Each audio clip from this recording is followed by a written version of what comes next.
So hello everyone. I thought we would talk a little bit about the what's the difference video, where I went into detail about mequinol, hydroquinone, kojic acid, vitamin C, all of that. I think I had alpha-arbutin in there. I hope I did. I saw that there were just some questions about the topicals, and I'll do my best to answer them.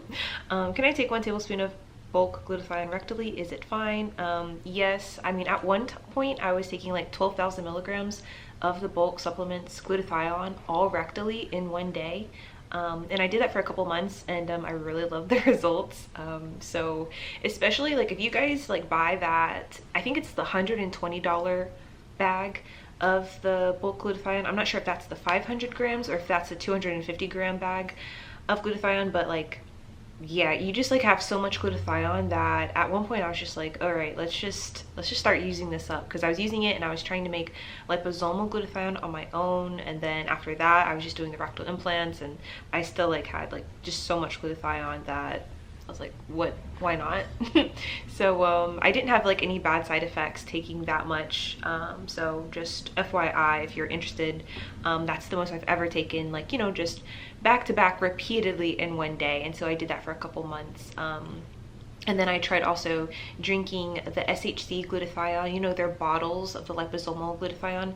I drank a bottle of that in one day, but I didn't do it like repeatedly. So, I mean, doing that in one day, you know, of course there's like, you know, some stomach, I don't want to say I had an upset stomach, but like I was able to keep it down and everything. I just kind of like drank it a little by little, like throughout the day. Like I said, I didn't do that every day for like multiple days in a row. Yeah, I mean, I would say that I saw definitely a little bit of a change in my skin from that. But if you want to like drastic results, obviously you'd have to like do that multiple days. And I'm not so sure how safe that would be, to be completely honest. There's a lot of glutathione in that. I did the math in the video. This is an old video from like 2020. I did the math in the video of how much glutathione was in that entire bottle. So, I mean, if you guys can find that video. The next question is, should I use semi-permanents or hydroquinone for the best exfoliating with my glutathione? Because I'm a bit confused with all this stuff. I've never used hydroquinone, so sadly, I'm not the expert on which one will give you faster results, mequinol or hydroquinone. So if any of you guys have experimented with either or, let us know down in the comments, like which one do you feel like works the best. For me, it's just hydroquinone isn't really that easy for me to get, and so I tend to just use what is, you know, more readily available for me. So far, mequinol and the Naturally Me by Karen, that brand, like those are the two topicals that I have experience with.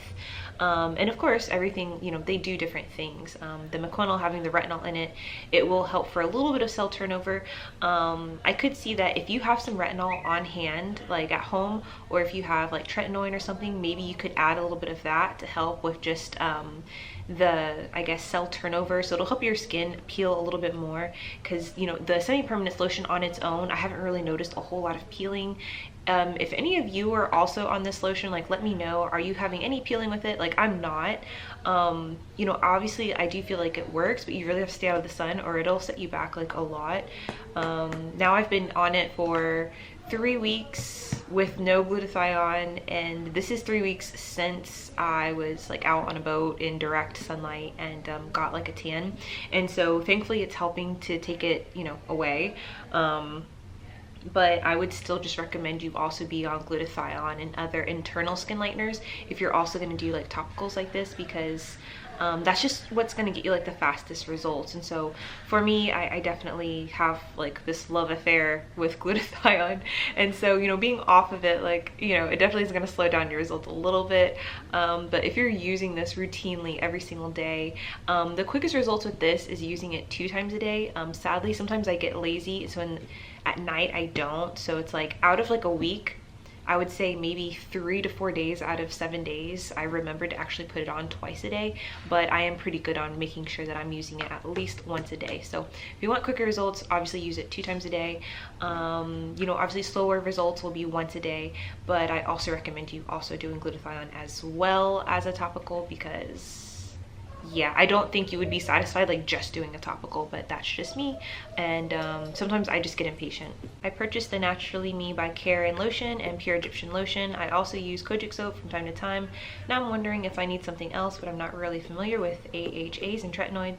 I think Naturally Me by Karen lotion do have AHAs. Those, yeah, depending on which one you got. So if you got her like her lightening lotion, it's like a blend of a lot of different things. Like it's actually really good. It has, I think, mulberry in it. I'm pretty sure there's arbutin. I wish I still had my old packaging, but yeah, it's a lot of those the types of things like AHAs that are going to help with your cell turnover, making your skin peel so you can get down to the lighter skin.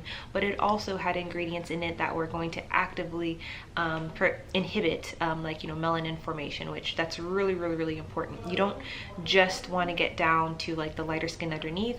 You want to also make sure that the skin that you do have is not making any more melanin, or you're never going to get like the lightest you've ever been in your life. So it's like, I think AHAs are great if you're trying to maybe just remove a tan and you want to get down to maybe your skin tone without a tan, like that's perfect. But if you're trying to get like a lighter than you've ever been before in your life, you definitely need ingredients that inhibit the tyranose, that whole process, because that's what's going to make the melanin. And so in the video, what's the difference, definitely watch that. I pretty much tell you which ones inhibit it, which ones slow down the melanin formation, and then which ones just help with like making your skin peel. So making your skin peel is really important if you're on like oral glutathione or oral MSM. Not necessarily just oral, like you could be taking it rectally too. I guess internal. So if you're using things internally to help lighten your skin, peeling is really important, because you will see that the months and months and months that you take it, especially when you're taking it routinely, like your skin is changing, but it's like you can't get down to that skin. And so you'll see certain patches on your skin where it's like, oh my gosh, I can see the lighter skin, but then you still have all this old skin. And so doing things like chemical peels or just every day using small amounts of AHAs, like that'll help you with the you know, the cell turnover. And so it'll help your skin peel, and you'll be able to see that newer skin underneath, because it's that newer skin underneath that isn't going to have as much melanin in it. And I think that's what most people want to get to. What retinoids should I use with MSM? I'm assuming they mean like MSM, like oral MSM. I mean, I don't know, you could use any retinoid. I mean, a retinoid, like a tretinoid would be a retinoid, and then there's retinol that you can get over the counter. And so for over the counter retinols, like I know like Olay, I think that's a brand.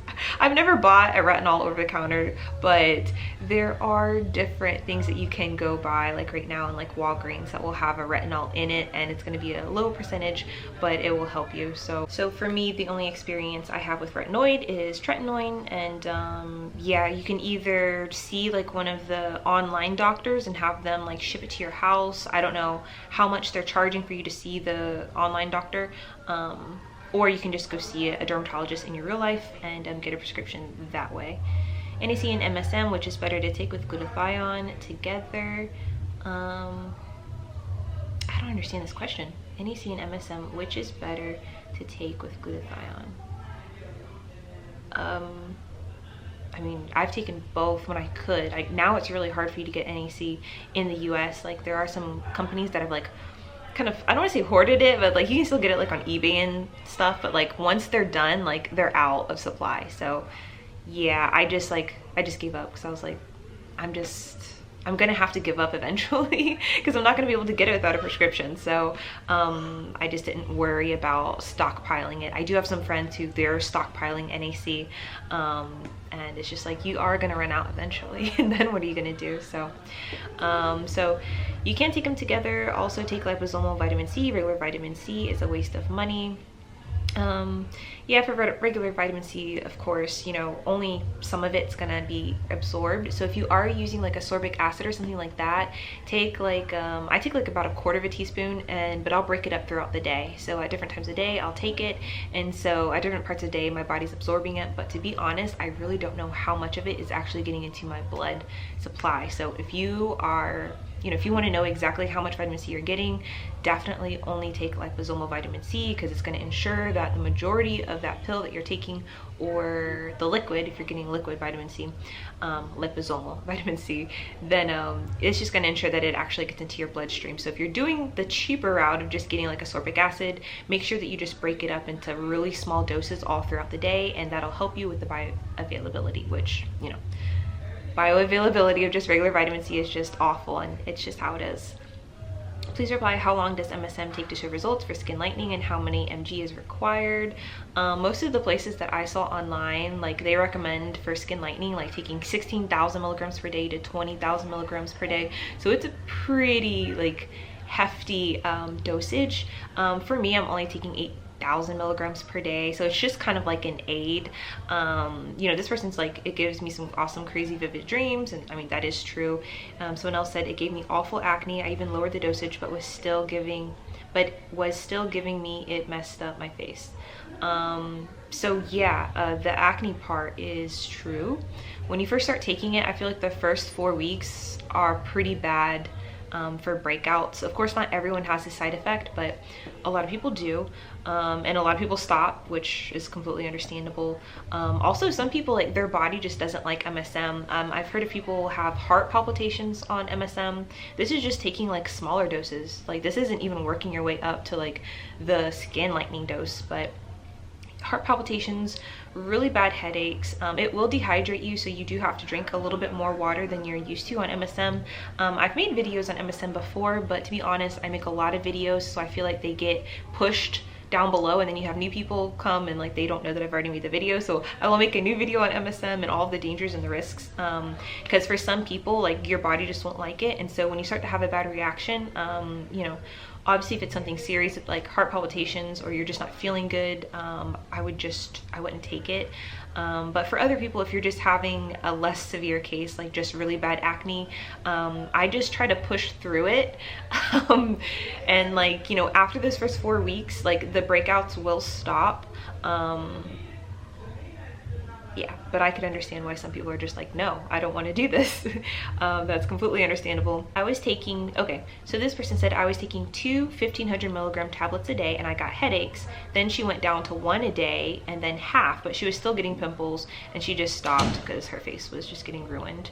So yeah, I honestly, I don't know if there's a way to get around the detox, like the detox of your skin that people go through with MSM. We've kind of talked about it in the past on maybe if you were to do some maybe like liver cleanses and liver detox, so like coffee enemas or just enemas in general prior to getting on MSM, if that would help your body to not have such a foul reaction to it. If this is true, I don't know. I just make sure that I never skip my MSM dose, because like I feel like as soon as I stop it and then I get back on it, it's like it restarts the cycle of like just the purge, and so it's really weird. But MSM also has like a lot of cool benefits, like, so if you can like push through, it has like crazy like hair growth benefits. If you're trying to grow out your hair, it's awesome to use. And then of course the smoother skin, you'll definitely notice the smoother skin, and then of course the skin lightening, but you do have to mega dose it to get to like the skin lightening results, so just keep that in mind.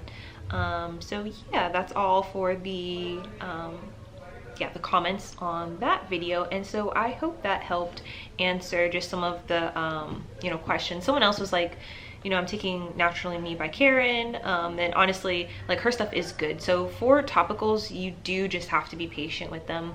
I mean, I like her stuff because like she hand mixes it, and so I noticed that like a lot of the ingredients, not only are they fresh, so it means like they're pretty strong when you're getting them, but yeah, they're just strong. That's why like I liked her stuff. Like, if you want to start peeling, like, I had to be careful even with her lactic acid, like using it like the 25 percentage, like I would have to wash my hands afterwards, because if I left it on the palm of my hands, the palm of my hands would like start peeling. So it's like, I like her stuff because like I know it actually works, and it was stronger than what I can get in stores. And also, if you don't feel like doing DIY, because you have to make sure that when you're putting together these acid powders, like you have to keep not only the pH at an active number, but you also have to make sure that it's not like expiring on your shelf like after just a couple weeks. And so having someone who knows all of this and just buying it from them, yes, you're going to pay because it takes a lot of different ingredients. These are kind of expensive to make, but you know, at least you have like the knowledge of that person that this product is going to actually work.